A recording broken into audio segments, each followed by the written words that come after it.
Arrow થતો દેખાઈ રહ્યો છે, જે સવારના સેશનમાં જેટલી ખરીદી હતી એ થોડીક ફિઝલ આઉટ થતા દેખાઈ રહી છે અને તો પણ માર્કેટ ગ્રીન ઝોનમાં જ કામકાજ કરી રહ્યું છે. નિયરલી 37 બેઝિસ પોઈન્ટની તમને સેન્સેક્સમાં તેજી દેખાશે, એટલે કે 300+ પોઈન્ટની તેજી સાથેનો અહીંયા કારોબાર છે. 25,733ના લેવલ્સ તમને નિફ્ટીમાં દેખાશે. અહીંયા પણ 61 પોઈન્ટની આપણે તેજી જોઈ રહ્યા છે, એટલે કે 5% આસપાસની. 50 એટલે કે 0.5% નજીકની તેજી તમને મિડ કેપમાં દેખાશે. અહીંયા નિયરલી 200+ પોઈન્ટની તમને તેજી સાથેનો કારોબાર જોવા મળશે. 60,040ના લેવલ, 59,930ના લેવલની આસપાસ બેંક નિફ્ટી કામકાજ કરી રહ્યું છે. 61 બેઝિસ પોઈન્ટની અહીંયા તેજી છે, એટલે કે 450 પોઈન્ટની નજીકની તેજી તમને અહીંયા જોવા મળશે. માર્કેટ બ્રેથ પણ હવે નેગેટિવ થઈ ગયો છે. 1,396 કાઉન્ટરમાં જ્યારે ખરીદારી છે, ત્યારે 1500+ કાઉન્ટરમાં તમને વેચવાલી અત્યારના નજર આવશે. એટલે માર્કેટ બ્રેથ જે પોઝિટિવ હતો હવે આપણને ક્રોસ થતો દેખાઈ રહ્યો છે અને નેગેટિવ તરફ આપણે જતા જોઈ રહ્યા છીએ. પણ જો આજે જોઈએ તો આઈટી અને કેપિટલ માર્કેટ્સનો સારો એવો આજે સપોર્ટ રહ્યો છે માર્કેટના કારોબારમાં. અને જો સ્ટોક સ્પેસિફિક પણ આપણે જો નજર કરો તો તમને આઈટીના જ કાઉન્ટર્સ આગેવાની કરતા દેખાશે. ઇન્ફોસિસ જેના સારા સ્ટ્રોંગ નંબર્સ આવ્યા, 5.5%ની મજબૂતી. ટેક મહિન્દ્રા, વિપ્રો જેના નંબર્સ આવશે એ પણ નિયરલી 5.5%થી 3% તેજી બતાવી રહ્યો છે. વિપ્રોમાં તમને 3%ની તેજી દેખાશે. સાથે કેપિટલ માર્કેટ શ્રીરામ ફાઇનાન્સ નજર કરો, અહીંયા તમને સારું એવું 2.5%ની તેજી સાથેનો કારોબાર જોવા મળશે. ટાટા મોટર્સ પીવીમાં તમને 2%ની ઉપરની તેજી દેખાશે. HCL ટેક, કારણ કે આજે આખું આઈટી સેક્ટર, આઈટી પેક આજે ભાસ થઈ રહ્યું છે, અહીંયા પણ તમને 1%ની ઉપરની જ મજબૂતી સાથેનો કારોબાર જોવા મળશે. સો હોલ એન્ડ હોલ આજે આપણે જોઈએ તો સારી એવી માર્કેટમાં ખરીદી ચાલી રહી છે. અને બેન્કિંગ કાઉન્ટર્સ એસબીઆઈ નજર કરો, આજે 52 વીક્સ હાઈ પર ટ્રેડ કરી રહ્યો છે. અહીંયા પણ એક પોઝિટિવ ખરીદારી આપણે જોઈ રહ્યા છીએ. અને ફિનાન્શિયલ સેક્ટરમાં જે સૌથી વધારે સ્ટ્રોંગેસ્ટ સેક્ટર છે, અહીંયા સૌથી ઇન્ડાઇસ વાઇઝ પણ અહીંયા સૌથી વધારે મજબૂતી આપણે જોઈ રહ્યા છીએ અમંગ્સ ધ ઇન્ડાઇસીસ. સાથે જ નજર કરી લઈએ બેન્કિંગ કાઉન્ટર્સ પર. અને બેન્કિંગ કાઉન્ટર્સમાં આજે પોઝિટિવિટી છે સૌથી વધારે ફેડરલ બેંકમાં 8.5%ની મજબૂતી તમને અહીંયા જોવા મળશે. ફોલોડ બાય આરબીએલ બેંક, જેમાં 4.25%ની મજબૂતી છે. IndusInd bank, SBI, IDFC first bank અને એચડીએફસી બેંક 0.5% થી 1.5%ની વચ્ચેની રેન્જમાં એક સપોર્ટ ઝોન આપતા દેખાઈ રહ્યા છે. પણ બીજી તરફ જો જોઈએ તો ICICI bank, axis bank, bank of Baroda, Kotak Mahindra બેંકમાં તમને દબાણ દેખાશે. અને એક્સિસ બેંક અને બેંક ઓફ બરોડામાં તો 52 વીક્સ લો પર આ બંને કાઉન્ટર ટ્રેડ કરી રહ્યા છે આજના સેશનમાં. 1%નું દબાણ તમને આઈસીઆઈસીઆઈ બેંકમાં જોવા મળશે. જો આપણે આગળ નજર કરો અને બ્રોડર માર્કેટ સ્પેસમાં જો નજર કરીએ તો અહીંયા પણ સારી એવી મૂવમેન્ટ છે. આફ્ટર નિફ્ટી બેંક અહીંયા તમને 0.5%નો એક તેજી સાથેનો કારોબાર જોવા મળશે. અને અગેન અહીંયા આઈટી અને બેન્કિંગ કાઉન્ટર્સમાં સારું એવું આપણે ખરીદારી અહીંયા જોઈ રહ્યા છીએ. એક નજર કરો બિરલા સોફ્ટ જેવું કાઉન્ટર હોય કે બેંક ઓફ ઇન્ડિયા બેન્કિંગ સેક્ટરમાં હોય, કેનરા બેંક હોય, એટલે પીએસયુ બેંક્સ અને પ્રાઇવેટ બેંક જો કે બંને કામકાજ કરી રહ્યા છે, પણ પીએસયુ બેંક્સમાં એક સારી એવી આપણે મજબૂતી જોઈ રહ્યા છીએ. ઓફકોર્સ આજે સાંજના રિલાયન્સના પણ નંબર્સ આવશે, એટલે અહીંયા પણ આપણી નજર રહેશે. પણ આજે ચારે તરફ આપણે જો જોઈએ તો ખરીદારી આપણે માર્કેટમાં જોઈ રહ્યા છીએ. આગળ નજર કરો તો બીજા જે કાઉન્ટર્સ જે મેન્શન આજે કરવા જોઈએ આજના સેશનમાં, જ્યાં મેક્સિમમ ઇન્ટરેસ્ટ બનેલો છે, જે કેપિટલ માર્કેટ્સના કાઉન્ટર છે. એન્જલ 1 7.5%ની મજબૂતી નંબર્સ, એક સ્ટ્રોંગ નંબર્સ આવ્યા છે. સાથે જ તમે નજર કરો એવું small finance bank, yes bank જેવા બેન્કિંગ કાઉન્ટર્સમાં 361 માં પણ તમને સારી એવી મજબૂતી દેખાશે. એટલે અહીંયા એક પોઝિટિવ આજે કારોબાર આપણે જોઈ રહ્યા છીએ. પણ હવે વાત કરીએ બજેટ બોનસની.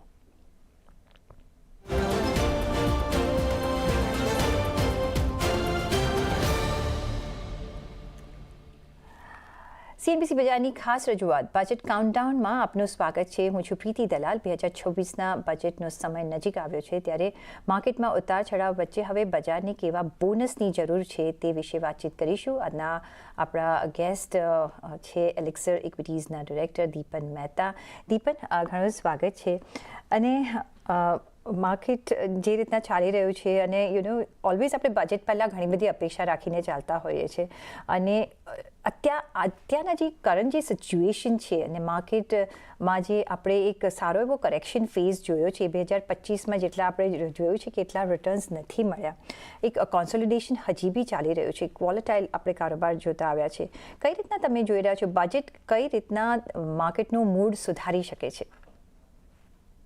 એક તો પ્રીતિ, ગુડ આફ્ટરનૂન ઓર તમારા શો પર ઇન્વાઇટ કરવા માટે ઘણો આભાર. છેલ્લા 30 વર્ષમાં આટલું ડાઉન સેન્ટિમેન્ટ જોયું નથી બજેટની પહેલા. એકચ્યુઅલી બજેટ પાછળ કોઈ જાતની એક્સાઇટમેન્ટ છે જ નહીં અને આઈ થિંક દેટ બજેટ એક તરીકેથી નોન ઇવેન્ટ થઈ જશે, કારણ કે જે રીતના ગવર્મેન્ટે સ્ટેબિલિટી આપી છે ટેક્સેશનમાં, એમની પોલિસીઝમાં અને એમના સ્પેન્ડિંગમાં, તો ઓન ધ હોલ બજેટના રિલેટેડ હાર્ડલી એની અનસર્ટનિટી છે. And what people are expecting કે જનરલી બજેટ સારું આવશે અને જે રીતના એ લોકો ગવર્મેન્ટના ફાઇનાન્સીસ છે ધીરે ધીરે ઇમ્પ્રૂવ થશે. ત્યાં આગળ અઝમ્પશન્સ જે લીધા હશે ટેક્સ કલેક્શન માટે, એક્સપેન્ડિચર માટે, એ પણ કન્ઝર્વેટિવ રહેશે અને ખાલી એક કોઈ જાતનું સરપ્રાઇઝ ફેક્ટરની એકચ્યુઅલી કોઈ એક્સપેક્ટેશન છે જ નહીં. પણ always as investors we hope કે બજેટમાં કંઈ સારું આવે, તો ધારો કે કેપિટલ ગેઇન્સ ટેક્સ પર થોડી રાહત મળી જાય તો it will be very much welcome by the market. બીજી વાત જે છે, મારા હિસાબે જે કંપની બાયબેક પર જે રીતના ટેક્સ સ્ટ્રક્ચર છે એ ઘણું I would say it's quite steep અને થોડું ઘણું અનફેર પણ છે, તો ત્યાં થોડી રિલેક્સેશન મળી જાય તો એટલીસ્ટ શેર હોલ્ડરને થોડો ફાયદો થઈ જાય ત્યાં આગળ in terms of when companies do buyback. પણ એ સિવાય એવી કોઈ ખાસ એક્સપેક્ટેશન છે નહીં બજેટમાંથી અને આ budget would be amongst the I would say very low key budgets. That is my view at this point of time. અને માર્કેટ આઈ નો સબડ્યુટ છે, very difficult to understand કે why it is in this kind of a trading range હજી સુધી sideways જ જ્યાં કરે છે. I would have thought કે રિઝલ્ટ સિઝનની પહેલા ઓટોમેટિકલી પ્રી રિઝલ્ટ સીઇંગ બાઇંગ આવવું જોઈએ, કારણ કે આ જે ક્વાર્ટર છે ને આવતા જે ક્વાર્ટરમાં અમારું એક્સપેક્ટેશન છે કે જે અર્નિંગ્સ છે એ જરૂરથી એની ગ્રોથ રેટ ઇમ્પ્રૂવ થવી જોઈએ અને ધારો કે અર્નિંગ્સ ગ્રોથ રેટ ઇમ્પ્રૂવ થાય તો એનો સીધો બેનિફિટ અને ફાયદો સ્ટોક પ્રાઇસીસમાં અને સ્ટોક માર્કેટમાં આપણને જોવા મળવું જોઈએ, પણ હજી સુધી આપણે જોયું નથી. But we are seeing stock wise good current coming through. આજે સોફ્ટવેર સર્વિસીસ કંપનીઝ છે કે બેંક્સ છે, એમાં સારો એવી ઇન્ટરેસ્ટ આવી છે. And as usual I think જે પણ અર્નિંગ સિઝન ચાલુ થઈ છે, at least the beginning there are no disappointments. You are right, કારણ કે પ્રી બજેટ રેલી પહેલાં તો કેટલી આપણે જોતા હતા અને જેમાં આપણે એક્સપેક્ટ કરતા હોઈએ કે ઓકે રેલવે છે તો રેલવે સ્ટોક્સમાં એક આવશે, PSU બેંક સેક્ટર્સમાં આવશે. એ રેલી હવે નથી જોતા અને એઝ યુ સેડ કે બજેટ એક નોન ઇવેન્ટ આપણે એવરી યર જોતા રહ્યા છે કે થતો જાય છે, કારણ કે આઉટસાઇડ બજેટ ઘણા બધા આપણે રિફોર્મ્સ આવતા જોયા છે. તો આ વખતે vote two expect also a આપણે વી હેવ ટુ થિંક કે શું કરી શકીએ. પણ જે market point of view Deepan, જો આપણે વાત કરવી હોય તો તમે જે ઓફકોર્સ તમે કેપિટલ માર્કેટ્સ માટે વાત કરી કે બાયબેકની જે ટેક્સ સ્ટ્રક્ચર છે, બીજું જે છે એ FIIsની જે આપણે ઇનવર્ડ મોમેન્ટમ છે નથી હજી પકડાયું અને ઓવરસીઝ જે ઇન્વેસ્ટમેન્ટથી જે લોકોને ટેક્સ પડે છે એમાં પણ એક લોબી છે કે જે કહી રહી છે કે ધીસ ટુ મચ ટેક્સેશન. શું ત્યાં તમે કોઈ ચેન્જ જોવા માંગશો, કારણ કે અત્યારના તમને લાગે છે નીડ ઓફ ધ આવર છે to pull them back into Indian markets? So, Preeti, I think definitely tax is one of the consideration to make the Indian market more attractive. લેકિન મારી એ જ આશા છે કે એવું કોઈ ટેક્સનું પ્રપોઝલ ના આવી જાય જેનાથી લોકલ ઇન્વેસ્ટર્સ ડિસએડવાન્ટેજ થઈ જાય as compare to foreign investors. I think જે રીતના અત્યારે જે ટેક્સ પેરિટી છે, એકચ્યુઅલી FIને થોડો ફાયદો છે because if they come through Singapore or they come through Mauritius તો એ લોકોને ટેક્સેશન ભરવું નથી પડતું. અને although that is being challenge just now the latest supreme કોર્ટનું જે જજમેન્ટ આવ્યું છે. But nonetheless, I think parity of taxation on capital gains એ રહેવું જોઈએ between foreigners and Indian. But yes, as I said, overall, generally ઇન્ડિયામાં એવું કેવું છે કે જે capital gains પર જે taxes છે, they are on the higher side. Dividend પર પણ taxation છે, એટલે એ રીતના ડબલ taxation થઈ રહ્યું છે કારણ કે already companies paying taxes on its profits. And on top of that, there's tax on dividend. And then there's long-term capital gains tax, and then there's STT.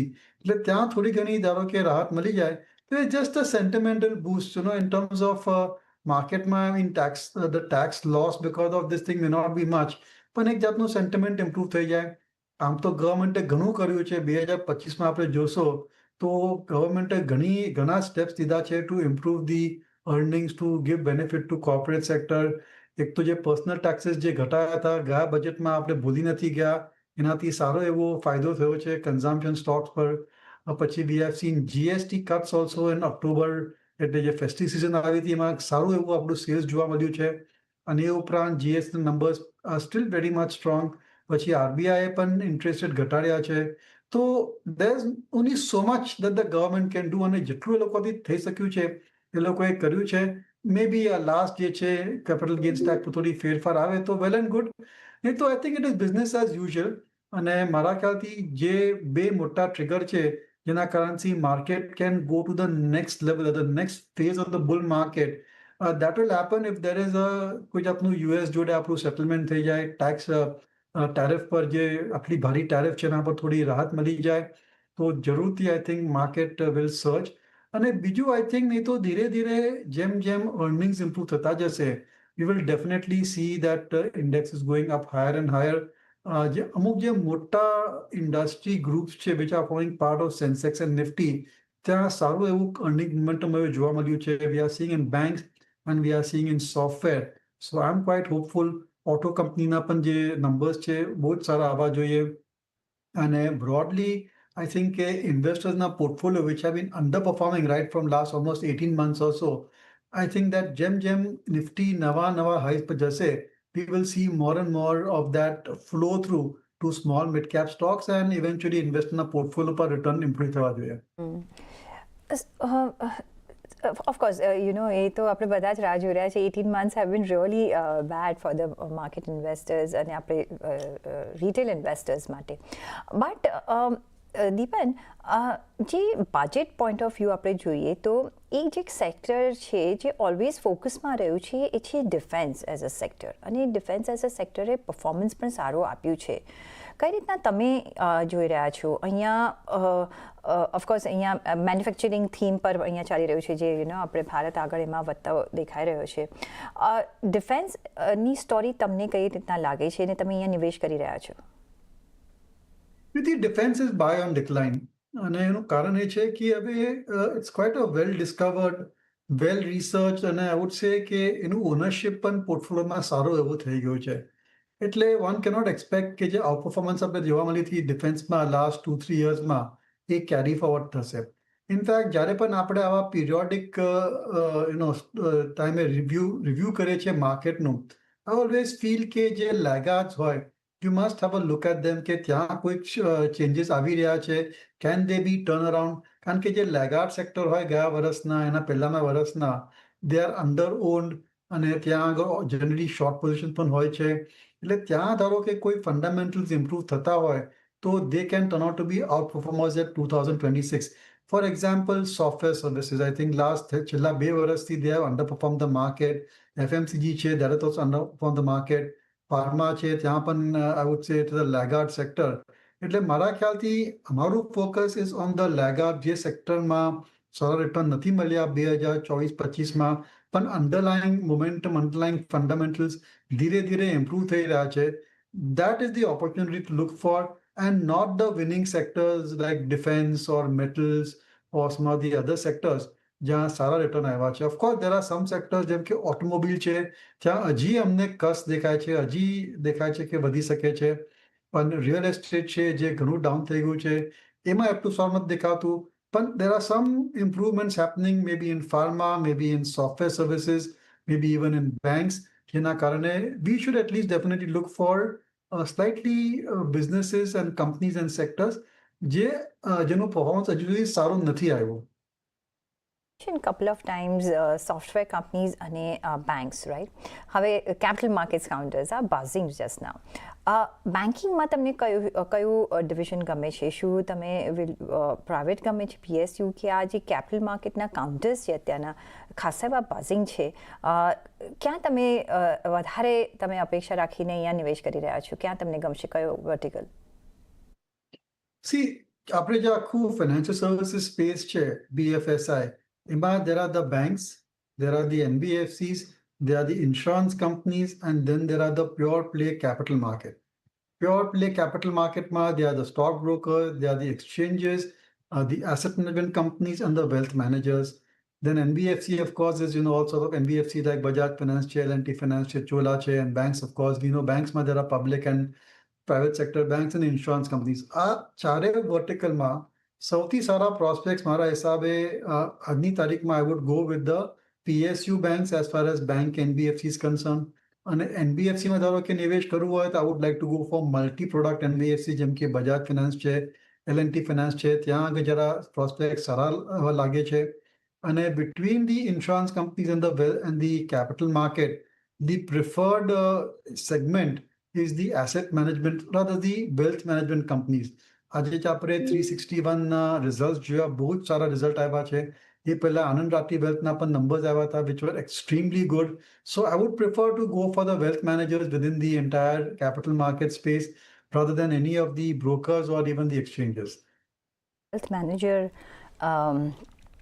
અકાઉન્ટન્ટ્સમાં તમે નજર રાખી શકો છો. જ્યારે કેપિટલ માર્કેટ્સની વાત કરી રહ્યા છો, Anand Rathi is a good example. ત્યાં બજાજ ફિનાન્સ એનબીએફસી સ્પેસમાં ઓવરઓલ જે ફિનાન્સિંગ કરતું હોય એમાં તમે નજર રાખી શકો છો. પીએસયુ બેંક્સમાં એક રેલી અહીંયા સતત રહી છે દીપન, અને એમાં તમે as for example State Bank of India જો every day we are seeing new highs, right? અને of course it is the state bank of India, right? But smaller banks are also doing well. As for example, Bank of Maharashtra ની આપણે વાત કરીએ, fantastic numbers આવ્યા છે, asset quality is very good. Will you pick up, તમે smaller banks પર નજર રાખશો? કઈ રીતના તમે અહીંયા નજર રાખી રહ્યા છો? I would go for tier 2 PSU banks. The Bank of Maharashtra numbers, I think very good set of numbers came through from there. And the Bank of Baroda, Bank of India, I think all of these also certainly shall do much better. Union Bank, એટલે ત્યાં આગળ they may not be the best banks, but investment wise સારું લાગે છે. Maybe not long term, but at least એક trading rally દેખાઈ આવે છે ત્યાં આગળ. But I would say કે rather than the banks, I would be more comfortable in large NBFCs, and with usual disclosure that हमारा and हमारा client નો investment હોય, prefer companies like Bajaj Finance and Cholamandalam Investment, which are really exceptionally good performers. And એ લોકોની જે growth rate છે is far better than any of the banking industry stalwarts. And they have been able to manage એ લોકોનું જે NPS છે generally controlમાં આવ્યું છે, અને હવે valuation પણ એટલા કોઈ expensive છે નહીં. So that would be the way I would like to play it. PSU banks, smaller PSU banks, large NBFCs, wealth management companies. I think that more or less covers the entire play on the banking and financial services space. Bouquet અહીંયા જ તમારું બની શકે છે BFSIનો. એ સાથે જ અહીંયા એક બ્રેકનો પણ સમય થઈ ગયો છે, તો એક બ્રેક લઈશું અને પાછા ફરીશું આ ચર્ચાને ચાલુ રાખીશું. અમારી સાથે જોડાયેલા રહેજો.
બ્રેક પછી આપનું સ્વાગત છે અને આપણે વાતચીત કરી રહ્યા છીએ એલેક્સર ઇક્વિટીઝના દીપન મહેતા સાથે.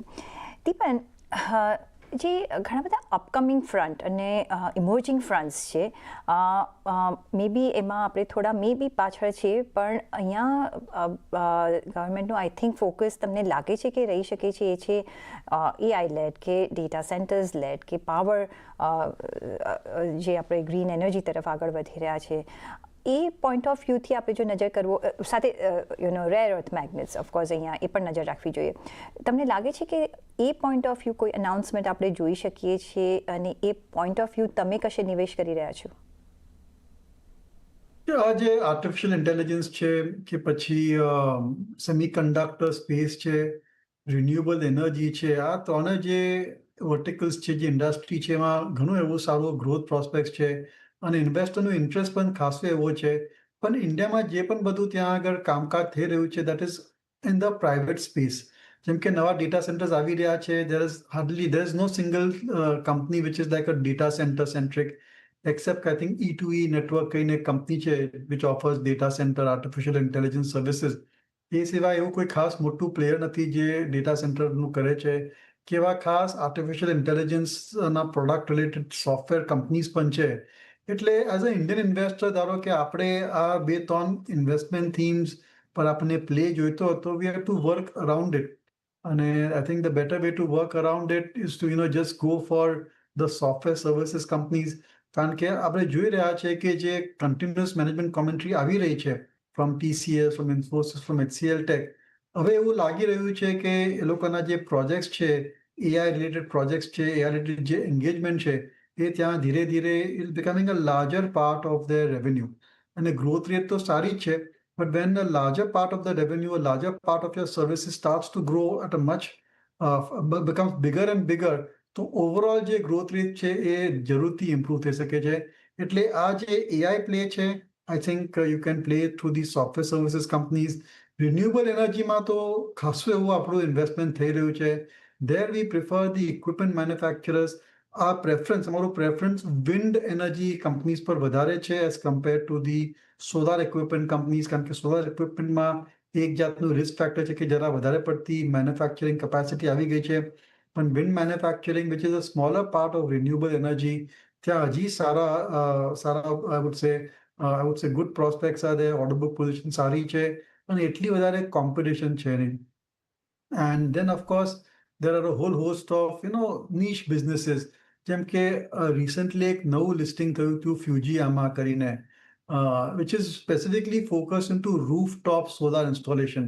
So I prefer such niche plays more than just the large solar equipment manufacturing companies. Although Vari Energies is something which we have in our portfolio as a measure of disclosure, and being the largest solar equipment company in our prospects સૌથી સારા દેખાય છે. Order position પણ સારું એવું આવે છે અને એની જે ગ્રુપ કંપની છે વારી રિન્યુએબલનો જે નંબર્સ આવ્યા હતા, ખાસા એવા સારા નંબર્સ આવ્યા હતા ક્વાર્ટરલી.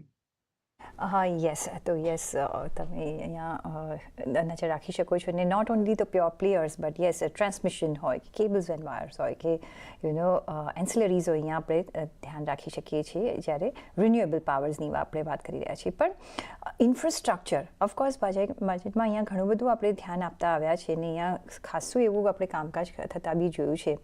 કઈ રીતના તમે જુઓ છો આ એઝ અ સેક્ટર? અને ઓફકોર્સ રેલવેઝ એ ઓલવેઝ આપણા ફોકસમાં હોતું હોય છે. અહીંયા કોઈ અને PSE એઝ અ સેગમેન્ટ જો તમે જોતા હો તો તમને ક્યાં વધારે ઓપોર્ચ્યુનિટી લાગી રહી છે? No, I think જે પબ્લિક સેક્ટર અન્ડરટેકિંગ્સ છે, રેલવેઝ છે, ડિફેન્સ છે, અમુક જે PSU એન્જિનિયરિંગ કંપનીઝ છે, હવે પહેલા જેટલી એવી સસ્તી નથી. They are well researched, well owned, well discovered. એટલે I think you have to go for stocks and businesses and industries which are not in the focus, જે લાઇમલાઇટમાં નથી, ત્યાં આગળ I think કમાવાની ઓપોર્ચ્યુનિટી છે. Also very positive on small mid-cap stocks, especially high growth companies, જેનું performance હજી સારું આવે છે, પણ we have seen 30-40% type of correction in those companies. I think I would prefer to go for those businesses than the PSU or like engineering companies or defense companies or even railway companies for that matter. પહોંચ્યો છે દીપન, પણ metal as a story અત્યારના non ફેરસમાં આપણે જો જોઈએ તો સારી એવી મુવમેન્ટ છે. કઈ રીતના તમે જોઈ રહ્યા છો અને પ્રેશિયસ મેટલ તમને લાગે છે સ્ટોરી વિલ કન્ટિન્યુ 2026માં? See, I think metals also ખાસું એવું હવે વધી ગયા છે સ્ટોક્સ ત્યાં આગળ, be it steel companies, copper companies, aluminum companies, they have been the winners of 2025. અને end of the day આ બધા cyclical businesses છે, ક્યારે cycle turn થાય one can't say. શેના લીધે turn થાય also difficult to predict. So as I said, I think those sectors તમારું નિવેશ હોય, if you're invested, I would remain invested definitely. કારણ કે long term prospects સારા જ છે બધી metal કંપનીઝના. That's whole true for even the PSU engineering companies છે કે ડિફેન્સ છે કે રેલવેઝ છે. તો જે પણ સારી કંપનીઓનું જે I would say રિટર્ન સારા આવ્યા છે અને they are on the go, earning visibility સારી છે, I would remain invested. પણ from a fresh perspective, I would say go for businesses which are underdogs. Business માટે અંડરડોગ્સ આપણે પર નજર રાખીશું, પણ જેની પાસે ઇન્વેસ્ટમેન્ટ છે અને જે આર સ્ટીલ ગોઈંગ અહેડ, અને લાઈક મેટલ્સની સ્ટોરી જે સ્ટીલ એક આપણને પોઝિટિવ ગ્રાઉન્ડ પર જતી લાગે છે, તો ત્યાં તમે ઇન્વેસ્ટેડ છો તો તમે ઇન્વેસ્ટેડ રહી શકો છો, નવું ઇન્વેસ્ટમેન્ટ નહીં કરીએ અહીંયા. પણ એ સાથે જ દીપન, રજા લેવાનો પણ સમય થઈ ગયો છે. ઘણો આભાર તમારો અમારી સાથે આજે જોડાવા બદલ અને તમારા વેલ્યુબલ વ્યૂ પોઈન્ટ્સ અમારી સાથે શેર કરવા બદલ. અને એ સાથે જ મને પણ આપશો રજા. પછી જોડાયેલા રહેજો CNBC બજાર સાથે. નમસ્કાર.